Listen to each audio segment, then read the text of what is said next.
Hey guys, I have a theory after UFC 325. I don't know if you guys actually would agree with this, but I think that would make a lot of sense.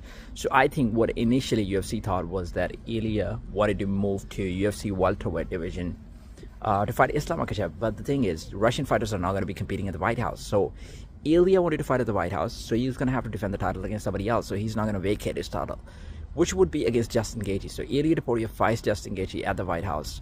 Then you have BMF title fight between Charles Oliveira and Max Holloway. So that fight happens. And then for Arman Tsarukyan, I think there's going to be an option for BSD. I think that's what they're going to throw in. BSD versus Arman Tsarukyan. Arman destroys BSD. And then what happens next is that Ilya, after fighting the White House, he vacates his title.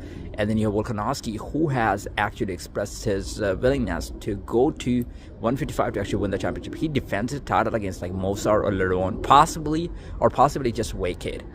They might make whoever wins. They might make the fight of like whoever wins between Mosar and Evloev and Lerone Murphy against somebody else for the title.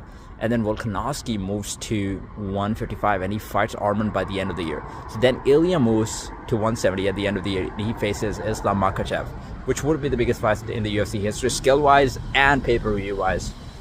So I think to me that would make a lot of sense because Arman was talking about like going to 145 to face Volkanovski, which is kind of unrealistic. I think it's going to be a very hard task for him. But Volkanovski actually showed his willingness, saying that he would be willing to move to 155. He knows he's got unfinished business. He knows he lost to Islam Makhachev. He wants to go to 155, and he would do very well at 155. Like he lost to the best fighter on the planet by a close margin. So I think that's the plan UFC is looking for. Let's see if it works.